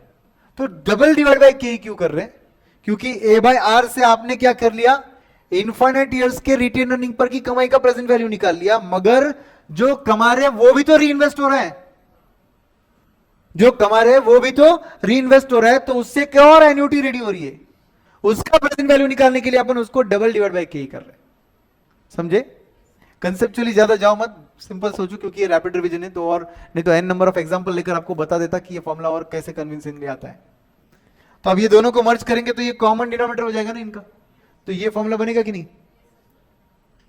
तो ये है आपका फॉर्मूला किसका, वॉल्टर्स अप्रोच। एक बार विदाउट देखे बोलेंगे सब लोग और लिखेंगे, बोलो क्या है, theoretical price is equal to dividend plus earning minus dividend मतलब रिटेन अर्निंग इनटू आर मतलब आ गया कमाई उस पर की इनफाइनाइट ईयर्स के लिए, divided by K whole divide by के। क्लियर? बस उसको लिखते वक्त आर बाय के लिखता हूं मैं, एक ही बात है ना मैथ्स के दुश्मनों, उसको आर बाय के ही लिखूं या R into E minus D by K ही लिखूं, एक ही बात है, क्योंकि वो इंटू है ना, आर के आगे इनके बीच में कौन सी साइन है, इंटू साइन है, प्लस रहता तो मैं सोचता, इंटू है तो मैं लिख सकता हूं ना, कोई बात नहीं, नहीं समझा होगा तो भी कोई बात नहीं, इतना समझ लिया तो बड़ी बात है। ठीक है, तो ये है वॉल्टर्स अप्रोच। फिर वॉल्टर्स अप्रोच के बाद आता है आपका गॉर्डन्स अप्रोच। इस गॉर्डन्स अप्रोच ये अपन ने ऑलरेडी पढ़ा हुआ अप्रोच है, जो अपन ने बोला D1 upon P0 plus G, याद आया? इज नथिंग बट के का फॉर्मूला। एक बार फिर से बोलो, के का फॉर्मूला क्या है, D1 upon P0 plus G into 100। इसको मॉडिफाई करके P0 बनाओ तो क्या होगा, K minus G is equal to D1 upon P0, therefore P0 is equal to D1 upon K minus G। Maths के दुश्मनों, इतना समझा क्या आपको एवरीवन? अब इसी को थोड़ा अलग ढंग से अगर मैं लिखूं तो मैं क्या बोलूंगा, गॉर्डन्स अप्रोच के हद तक कि ये जो मेरा डिविडेंड है उसको मैं आपको बी मानू, में बी, इधर बी होता है नहीं, स्मॉल बी होता है रिटेंशन रेशो, रिटेंशन रेशो। तो earning into 1 minus retention. What is 1 minus retention? पे आउट रेशो। पे आउट रेशो को मैं अर्निंग से मल्टीप्लाई करूंगा तो क्या होगा, आएगा, क्या आएगा, डिविडेंड आएगा। फिर तो earning into 1 minus B is nothing but dividend amount divided by K minus B into R. What is B into R? B क्या था, रिटेंशन रेशियो, आर क्या था, rate of return. Retention ratio पर जब आप रेट ऑफ रिटर्न मल्टीप्लाई कर रहे हो तो आपको ग्रोथ मिल रहा है, क्योंकि मेरी कंपनी जो भी रिटेन कर रही है उस पर जो कमा रही है उसकी वजह से मेरी कंपनी ग्रो हो रही है। तो ग्रोथ का फॉर्मूला क्या है, बी इंटू आर।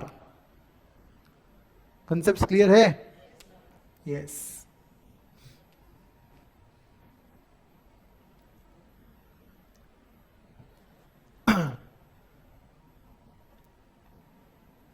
मेरे टेक्स्ट बुक या मेरा कोई भी मटेरियल परचेस करना होगा तो आप ये नंबर पे कांटेक्ट कर लो, अमन। यस, बोलिए, यहां तक का पार्ट क्लियर है? मगर आप एग्जाम में फॉर्मूला लिखते वक्त गॉर्डन्स अप्रोच का यही फॉर्मूला लिखोगे, अर्निंग इंटू 1 माइनस बी मतलब ही dividend divided by K minus B into R मतलब growth. Logic clear? Gordon's approach. Then third approach कौन सा है, एमएम अप्रोच।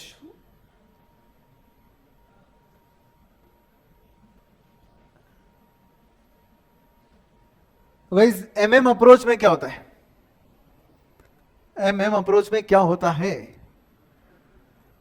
आज का price P0 is nothing but एक साल बाद का प्राइस P1 प्लस 1 साल बाद का डिविडेंड, कहना है ये 1 साल बाद के वैल्यूज हो गए, और दैट डिवाइडेड बाय 1 प्लस के। मतलब क्या कर रहे सर ये? कुछ नहीं, सीपीटी का फॉर्मूला है present value is equal to future value divided by 1 plus R raise to N. Future value मतलब 1 साल बाद के वैल्यूज लिए गए, आर मतलब के ही लिया गया, रेज टू 1 था इसलिए इग्नोर किया। 1 साल बाद के वैल्यूज को प्रेजेंट वैल्यू पे लाया, और कुछ नहीं है। मुझे बताओ एक शेयर के लिए आप कितना खरीदोगे, कितना दाम पे करोगे?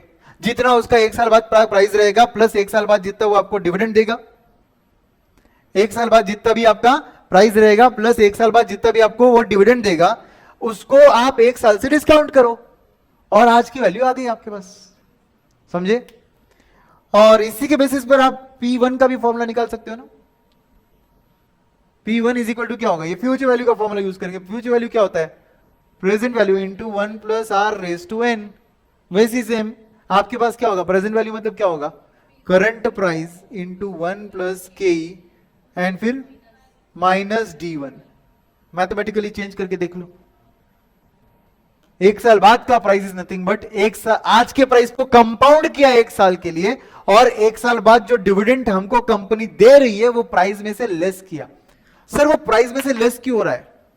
1 साल बाद का डिविडेंड प्राइस में से इसलिए लेस हो रहा है बिकॉज उतना कैश फ्लो कंपनी के पास से आपके पास पहुंच जाएगा, तो आपके शेयर की वैल्यू घटेगी ना। सिंपल, समझे?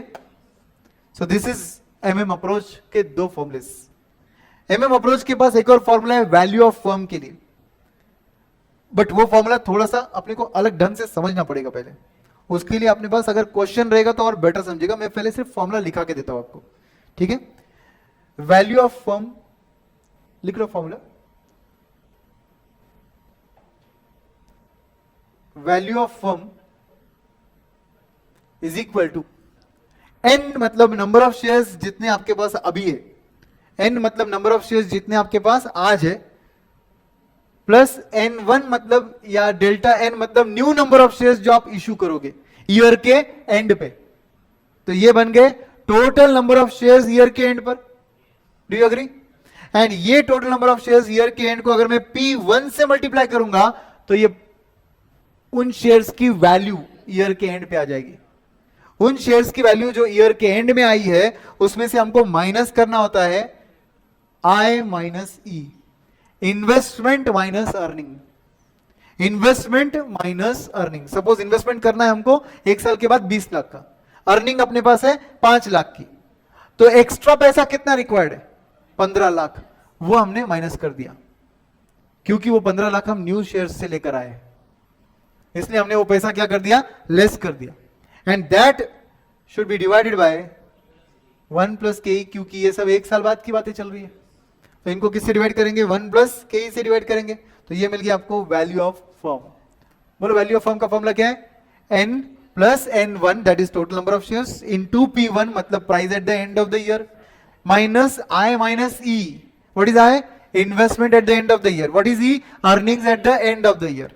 तो वो क्या दे रहा है? Extra amount required, extra amount required. And फिर ये होल डिवाइडेड बाय 1 प्लस के, क्योंकि ये सब 1 साल बाद की बातें चल रही है बट तुम वैल्यू आज ढूंढ रहे हो। जेपा, तो रैपिड रिवीजन के एंगल से इतना फॉर्मूला का डिस्कशन ठीक है, ठीक है? Okay, now this is value of the firm का फॉर्मूला। एक और फॉर्मूला उधर आता है जो मैं कभी नहीं यूज करूंगा, वो है डेल्टा एन या N1 का फॉर्मूला। वो लिखो भी मत ना, आपको पढ़ने की जरूरत है। मैं आपको एक मेथोडोलॉजी दूंगा जिससे डायरेक्टली डेल्टा एन मतलब new number of shares to be issued directly समझ जाता है, एक फ्लो ऑफ आंसर में ही समझ जाएगा, फॉर्मूला यूज करने की जरूरत नहीं है, ठीक है? तो ये था आपका तीसरा approach, MM approach. Fourth approach का नाम है लिटनर्स अप्रोच।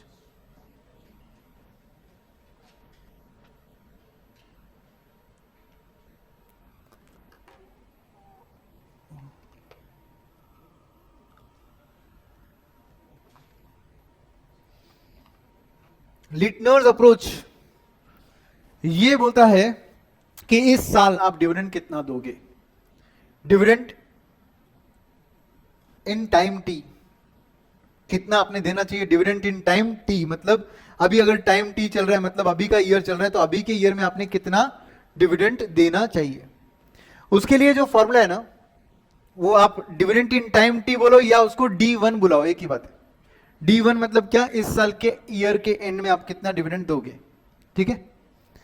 तो उसे हम क्या बुलाएंगे, D1 इज इक्वल टू, अब आप बोलो कि इस साल हम डिविडेंड कितना देंगे, उसके लिए हम क्या करेंगे, इस साल के ईपीएस को उसके टारगेट पे आउट रेशियो से मल्टीप्लाई करेंगे।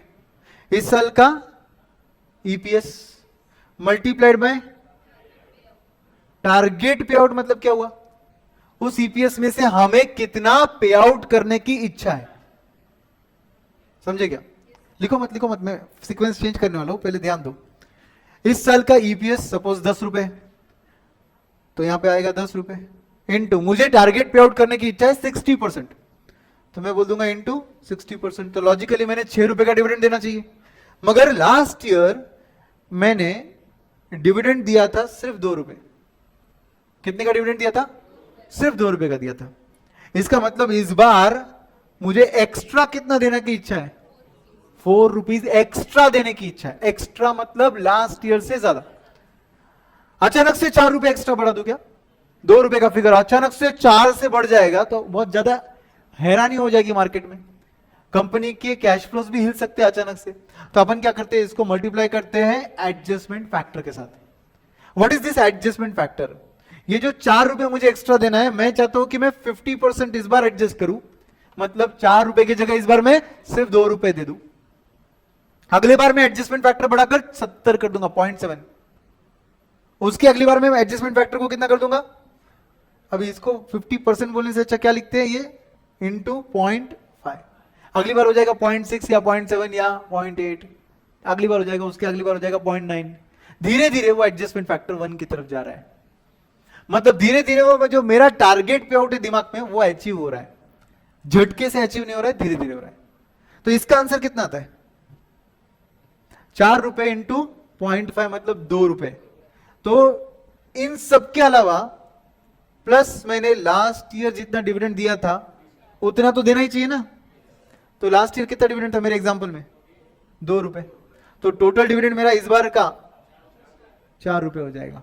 तो ऊपर वाले फॉर्मूले में इन सब के साथ क्या ऐड हो जाएगा, D0। समझे कि नहीं। तो इसको लिखने का तरीका क्या होता है वो मेरे साथ आप लिखोगे, D1 is equal to D0, जिसमें कोई एडजस्टमेंट की जरूरत नहीं है क्योंकि वो लास्ट ईयर तुमने पे कर चुके हो, उसमें कोई क्यों एडजस्टमेंट रिक्वायर्ड है। तो D0 plus EPS into target पे आउट, ये आ गया आपको जितना देने की इच्छा है, माइनस D0 जितना तुमने लास्ट ईयर तक दिया था वो अगर लेस कर दिया तो इस साल जितना एक्स्ट्रा देने की इच्छा है वो आ गया। इसको मल्टीप्लाई करो AF के साथ, एडजस्टमेंट फैक्टर के साथ। सर ये एडजस्टमेंट फैक्टर कैसे आएगा, क्वेश्चन में दिया रहेगा, ठीक है। सर कैसे डिसाइड होता है, रेगुलर बैच नहीं है, रैपिड रिवीजन है, करते हैं अपने एग्जाम की तरफ, ठीक है।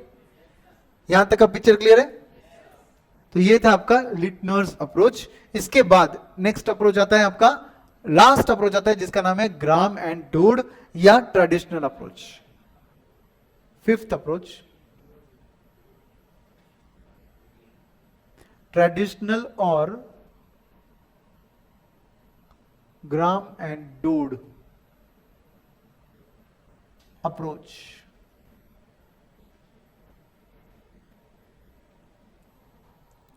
Traditional oblique Graham and Dodd approach. अब इसमें क्या होता है, ये बहुत ही बकवास है, फ्रैंकली ये बहुत ही बकवास है क्योंकि इसमें कोई लॉजिक ही नहीं है, बट फिर भी समझ लो। Current price is nothing but multiplier into dividend plus earning divided by 3। ये अप्रोच क्या बोलता है कि there is a relationship between the left side and the right side and that relationship is given by multiplier. Right side जो bracket में लिखा है ये और लेफ्ट साइड जो P लिखा है उनके बीच कुछ ना कुछ रिलेशनशिप होती है जिसको हम बुलाते हैं मल्टीप्लायर। समझे, मल्टीप्लायर क्वेश्चन में गिवन रहेगा। अब आपको क्या करना है, dividend plus earning divided by 3 into multiplier कर प्राइस निकालना है। इसका लॉजिक क्या मालूम है क्या, अकॉर्डिंग टू दिस अप्रोच पहली बात तो इसका कोई लॉजिक नहीं है, बट जितना इन्होंने लॉजिक बताया वो मैं बता रहा हूं। इन्होंने बोला कि dividend has more importance compare to earning. Price decide करने के लिए किसको इंपॉर्टेंस ज्यादा दिया? डिविडेंड को। और किसको इंपॉर्टेंस कम दिया? अर्निंग को। इसलिए ब्रैकेट में अर्निंग को डिवाइडेड बाय 3 किया, मगर डिविडेंड को डिवाइड बाय 3 नहीं किया। मतलब अर्निंग को 1/3 इंपॉर्टेंस से कंपेयर टू डिविडेंड। अब वो 1/3 ही कैसे आया? बड़ा क्वेश्चन मार्क। मल्टीप्लायर जो ये लोग बोल रहे हैं, ये ऐसा अज्यूम कर रहे हैं कि price and dividend and earning divide by 3, इनके बीच एक कांस्टेंट मल्टीप्लायर होता है। बट आप बताइए कांस्टेंट कैसे रहेगा? Every minute price is changing, every second it is changing. समझे क्या? तो अकॉर्डिंग एक्चुअली देखा जाए तो ये लॉजिकल है, बट आपके सिलेबस में तो ये आपको मजबूरी की तरफ तौर पे पढ़ना है। Price is equal to multiplier into dividend plus earning divided by 3। याद कैसे रखेंगे? अर्निंग को 1/3 इंपॉर्टेंस है इसलिए डिवाइड बाय 3 किया, डिविडेंड को फुल इंपॉर्टेंस है इसलिए नथिंग सिर्फ डिविडेंड लिया, डिवाइड बाय कुछ नहीं किया। एंड इनके और प्राइस के बीच एक रिलेशनशिप होती है जिसको मल्टीप्लायर के थ्रू बोला जाता है। समझ गए? तो ये बन गया आपका traditional approach, Graham and Dodd approach. Now coming to the last part, other concepts. Other concepts में जो मेन एक हाथ दो रहेंगे वो डिस्कस करेंगे, आगे बढ़ेंगे। स्प्लिट सबको पता है? What is split of shares? एक शेयर के 2 शेयर, 3 शेयर, 4 शेयर, कितने भी हो सकते हैं, that is called as split. Split जब होता है ना तो उसकी फेस वैल्यू घट जाती है, मार्केट वैल्यू घट जाती है, नंबर ऑफ शेयर्स बढ़ जाते हैं, मगर टोटल मार्केट कैपिटलाइजेशन सेम रहता है। अभी लेटेस्ट एग्जांपल है Bajaj financial services, Bajaj Finserv. ये शेयर जो है 1:5 में स्प्लिट हुआ। एक शेयर के बदले में 5 शेयर दिए गए, तो 17,000 या 18,000 के रेंज में वो शेयर था। उसके 5 शेयर अगर हो गए तो 18,000 for example will be divided by 5, तो 3,800 के आसपास का कुछ प्राइस निकलता है शायद। आता है क्या? 3,600 ये प्राइस हो गया उसका, जबकि एक शेयर का प्राइस ओरिजिनली कितना था? 18,000। फिर स्प्लिट क्यों करते हैं? आप समझ गए होंगे। 18,000 की शेयर खरीदने की हिम्मत कितने लोगों में? यहां पर एक हाथ 2 लोगों में रहेंगी। सॉरी, वो वहां पे पीछे हो, है ना, बैंक है अपने पास। तो 18,000 का एक शेयर खरीदने की हिम्मत उस अकेले में। अपन लोग तो सोचते हैं इतना महंगा शेयर खरीद लेंगे, अचानक से नीचे आ गया तो क्या, और इतना कैपिटल का है अपने पास खरीदने के लिए। अपन बोलेंगे उससे अच्छा सस्ते शेयर 10 खरीद लेते। तो फिर ये कंपनी बोलती है हम ही स्प्लिट करके हमारी वैल्यू कम कर देते, अब तो खरीद लो। समझे कि नहीं? तो नंबर ऑफ शेयर्स बढ़ गए, फेस वैल्यू घट गया, and total market capitalisation same रहा। ठीक है? रिवर्स स्प्लिट एग्जैक्टली उल्टा होता है। 5 शेयर का 1 शेयर बन जाता है, तो ऑब्वियसली नंबर ऑफ शेयर्स कम हो गए, पार वैल्यू बढ़ गया, एंड मार्केट कैपिटलाइजेशन सेम था, मार्केट प्राइस बढ़ गया पर share. Market price per share बढ़ेगा ना, क्योंकि 5 शेयर मिलकर 1 शेयर बन रहे हैं ना अभी। समझ गए? So this is split and reverse split. What is bonus? Suppose 1:1 bonus है, तो अगर तेरे पास 1 शेयर था तो तेरे को 1 फ्री का शेयर मिलेगा। बजाज फिनसर्व ने 1:1 बोनस भी दिया, तो मतलब जहां पे 1 शेयर था किसी के पास, पहले वो शेयर्स बन गए 5, और 5 के बदले और 5 मिल गए, मतलब 10 शेयर आ गए। तो वो जो 3600 तुम बोल रहे थे ना, उसकी वैल्यू 1800 पे आ गई। ये अभी हुआ है, लेटेस्ट 10-20 दिन पहले, 10-15 दिन पहले की बात है, 14 सितंबर। सो 1:1 बोनस भी हुआ एंड स्प्लिट 1:5 में हुआ। तो 1 शेयर के बदले पहले बन गए 5 के बोनस शेयर्स और 5। तो ऑब्वियसली हमारा मार्केट कैपिटलाइजेशन अभी भी सेम है, मगर मार्केट वैल्यू पर शेयर अब और भी कम हो गई। इससे क्या होता है? माने ट्रेडिंग का वॉल्यूम बढ़ता है, और धीरे धीरे डिमांड बढ़ने की वजह से प्राइस और बढ़ता है। विप्रो का 1 शेयर अगर आप 1980 में खरीदते, 1 शेयर नहीं, चलो 10,000 रुपए के शेयर, तो आज आपके पास 500 करोड़ के ऊपर अमाउंट रहता, क्योंकि विप्रो ने ऐसे किया है, स्प्लिट बोनस ऐसे कर करके नंबर ऑफ शेयर्स बढ़ते गए और वैल्यू भी बढ़ता गया। समझे? तो ये था आपका split, reverse split, bonus. Right issue तो सबको अकाउंट्स की वजह से पता ही है, बराबर। एंड लास्ट आता है बायबैक ऑफ शेयर्स, ये भी अकाउंट्स की वजह से पता ही है, कंसेप्ट तो पता है एटलीस्ट। यस, तो राइट इश्यू के साथ कैसे डील करते हैं, और आपके बायबैक के साथ कैसे डील करते हैं, उसके लिए पर्टिकुलरली फॉर्मूला है, तो फॉर्मूला लिख लेंगे। कल इस पे क्वेश्चन आंसर सॉल्व करेंगे। आप लिख लो सबसे पहले buyback of share.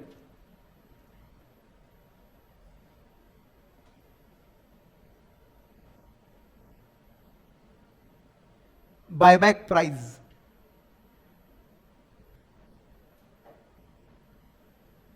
Buyback price is equal to, मतलब किस प्राइस पे अपन ने शेयर को बायबैक करना चाहिए। तो इसका फॉर्मूला है S into P zero upon S minus N, S into P zero upon S minus N. क्या है ये? S is number of shares before buyback, into P zero is price at the time of buyback, मतलब current market price. तो ये क्या दे रहा है मुझे? न्यूमरेटर क्या है? मार्केट कैपिटलाइजेशन है। ये बायबैक का फॉर्मूला क्या बोलता है? कंपनी, अगर मैं हूं, आप इन्वेस्टर्स हो, तो मेरी कंपनी क्या ट्राई करती है कि बायबैक के बाद मेरा मार्केट कैपिटलाइजेशन सेम रहे। तो मैं क्या कर रहा हूं, मेरे न्यूमरेटर में मेरा मार्केट कैपिटलाइजेशन ले रहा हूं, और डिनोमिनेटर में मैं क्या कर रहा हूं, एस माइनस एन, मतलब number of shares outstanding before buyback minus N is number of shares bought back. तो फॉर एग्जाम्पल, मैं आपको जस्ट समझाने के लिए बता रहा हूं, सपोज मेरे पास 5 लाख शेयर्स है, हर एक शेयर का रेट चल रहा है सपोज 20 रुपए। क्या हो गया ये? मार्केट कैपिटलाइजेशन कितने का मेरा? 5 लाख इंटू 20, मतलब 1 करोड़ का मार्केट कैपिटलाइजेशन हो गया। अब मैं क्या करूंगा, 5 लाख शेयर्स में से मैं लेट से 1 लाख शेयर्स बायबैक कर रहा हूं। तो मैं क्या कर रहा हूं, डिनोमिनेटर में उसी मार्केट कैपिटलाइजेशन 1 करोड़ को अब 5 लाख शेयर के जगह 4 लाख शेयर्स में डिवाइड कर रहा हूं। समझे क्या? तो मेरा पर शेयर वैल्यू 20 रुपए नहीं आएगा, 20 से ज्यादा आएगा। कितना आ रहा है? 25। जबकि मार्केट, ये बायबैक के पहले कितना प्राइस था? 20। करंट मार्केट प्राइस कितना है? 20। मैं कितने में बायबैक कर रहा हूं? 25, क्योंकि एज अ कंपनी में ट्राई कर रहा हूं कि मेरे बायबैक के बाद मेरा मार्केट कैपिटलाइजेशन सेम रहे।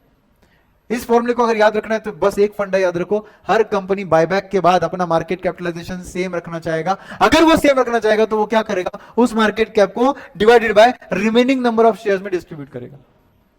सिंपल। तो फॉर्मूला याद हो गया आपको, S into P zero market capitalization divided by S minus N number of shares before buyback minus N is number of shares bought back. तो डिनोमिनेटर में क्या आ गया? Remaining number of shares after buyback. Concept clear है? So this was your buyback of share का logic. What is the base assumption of this formula? Market cap before and after buyback should be same. And now coming to right issue.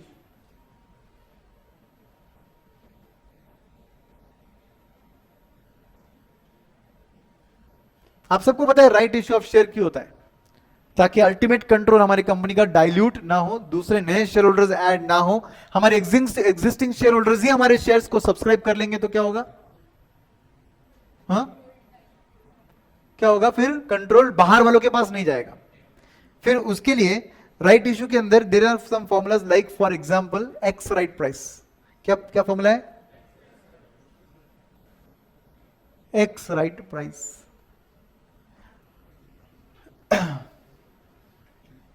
What is ex right price?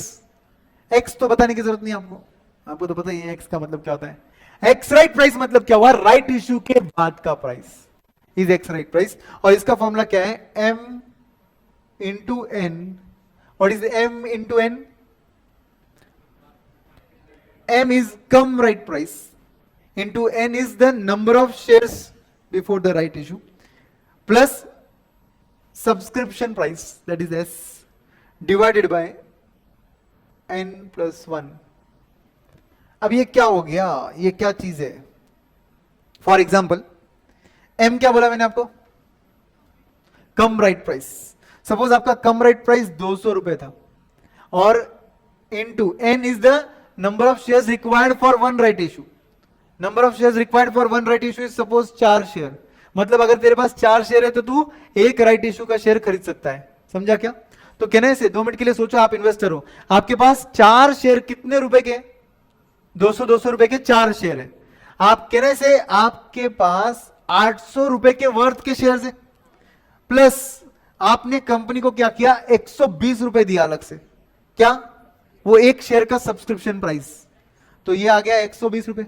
अब आपका ये total value मैं क्या कर रहा हूं, आपके पास जो 4 शेयर थे और जो मैं एक एक्स्ट्रा शेयर दे रहा हूं उसमें डिवाइड कर दे रहा हूं। समझा कि नहीं? सबको समझा क्या? आपके पास 4 शेयर थे, हर एक शेयर का वैल्यू 200 था, मतलब आपके पास 800 रुपए के शेयर्स थे।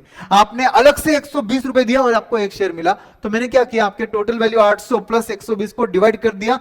4 शेयर आपके पास ऑलरेडी थे, एक और शेयर मिल गया तो 5 शेयर में डिवाइड कर दिया मैंने। तो आपका पर शेयर वैल्यू कितना हो गया? 184। इसको क्या बुलाएंगे? X right price, right issue के बाद का प्राइस। अच्छा, एक्स राइट प्राइस और कम राइट प्राइस का डिफरेंस क्या रहना चाहिए? Value of right. Value of right is nothing but x right, और कम राइट आएगा क्या मुझे बताओ? यस, सब्सक्रिप्शन प्राइस आना चाहिए। ध्यान से सुनो सब लोग, एक्स राइट कम राइट, कम राइट तो चला, मतलब चला गया, अभी क्या बचा? X right. तुमने एक शेयर कितने में खरीदा? 120, मगर जैसे ही ये मार्केट में निकला कितने का बन गया? 184, मगर आपको ये शेयर कितने में मिला? 120। तो एक राइट का वैल्यू कितना हो गया? इन दोनों का डिफरेंस कितने का? 64। तो यहां पे हम लिखेंगे value of right is equal to value of right is equal to ex right price minus subscription price. समझे? मेरे एग्जांपल में 184 का आपका एक्स राइट प्राइस है, जबकि वो शेयर आपने 120 में खरीदा है, तो आपका एक शेयर एक राइट का वैल्यू कितना बन गया? 64। अगर क्वेश्चन में पूछा है कि पर शेयर राइट का वैल्यू कितना है, value of right with respect to 1 share पूछा, तो कुछ नहीं करने का। फिर उस केस में अपने पास 2 रास्ते हैं। एक शेयर के पीछे का राइट, अगर राइट का वैल्यू पूछा तो अपन क्या करेंगे, ये जो राइट का वैल्यू है ये कितने शेयर के पीछे मिला? 4, इसको डिवाइड बाय 4 कर दे, कितना आ जाएगा? 16 रुपीज पर शेयर। एवरीवन, ये 64 एक राइट का वैल्यू है। तुझे एक राइट कब मिलता है? जब तेरे पास 4 शेयर है, तो उसको डिवाइड बाय 4 कर दे। 64 डिवाइड बाय 4 करने से आंसर 16 आता है। या फिर अब तू कर एक्स राइट और कम राइट का डिफरेंस। कम राइट प्राइस कितना था? 200, एक्स राइट प्राइस कितना है? 184। तो दोनों का डिफरेंस, एक शेयर का वैल्यू कितने पे मिला? 16 पे। समझ गए? तो इसके नीचे लिखेंगे value of right W.R.T with respect to 1 share is equal to, with respect to 1 share is equal to value of right divided by n। बोलो क्या? n क्या था? Number of shares required for 1 right issue, और cum right price minus ex right price. दोनों example solve करके देख लो तो आपका आंसर 16 ही आता है। एक जगह 64 डिवाइडेड बाय 4 और एक जगह 200 माइनस 184। आई होप ये कंसेप्ट सब आपको एकदम अच्छे से समझे। बाकी इस चैप्टर में 3 फॉर्मुलेज हैं अलग अलग। डिविडेंड रेट, मुझे बोलो फॉर्मूला क्या होना चाहिए डिविडेंड रेट का? Dividend rate is always a percentage of dash face value of share. ये तो आपने अकाउंट्स में सीखा है।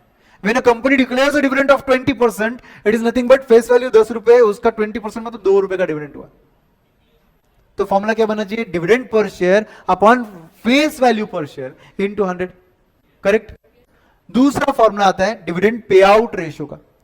डिविडेंड पे आउट मतलब डिविडेंड कितना पे आउट हुआ है, वो तो ऑब्वियसली किस में से पे आउट होता है? अर्निंग में से होता है। तो आप फॉर्मूला क्या बनना चाहिए? Dividend per share upon earning per share into 100। Correct. और तीसरा फॉर्मूला आता है डिविडेंड यील्ड का। डिविडेंड यील्ड, यील्ड मतलब रिटर्न, रिटर्न बोला मतलब कंपेयर करो मार्केट प्राइस के साथ।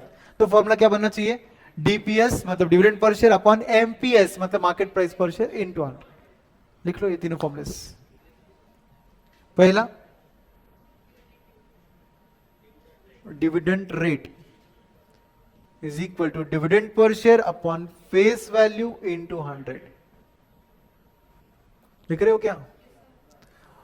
दूसरा dividend payout, dividend per share upon earning per share into 100, dividend per share upon earning per share into 100. Last dividend yield, dividend yield, yield बोला तो return, return बोला तो अभी का इन्वेस्टमेंट मतलब मार्केट प्राइस, ऐसे याद रखने का. And it is nothing but dividend per share upon market price per share into 100. जेपा क्या? So these are the 3 formulas. और डिविडेंड यील्ड के जैसे सिमिलर फॉर्मूला होता है अर्निंग्स यील्ड, तो उसका तो फॉर्मूला वर डीपीएस के जगह ईपीएस कर देने का. फॉर्मूला क्या बना? EPS upon MPS into 100. That is called earnings yield formula. तो ये सब जो भी हमने पढ़े, ये इस चैप्टर के सभी कंसेप्ट्स हमने कवर कर लिए. कल हम इसके क्वेश्चन आंसर सब जो भी है सॉल्व तभी कर पाएंगे, अच्छे से डिस्कस तभी कर पाएंगे जब आप घर पर आज इसे सॉल्व करोगे. मेरे डिस्कशंस का कोई यूज नहीं रहेगा अगर आप ब्लैंक पेज पर इसको सॉल्व नहीं करोगे तो. So I insist, I request for your success, solve it and then come here. Thank you friends, see you tomorrow, bye bye.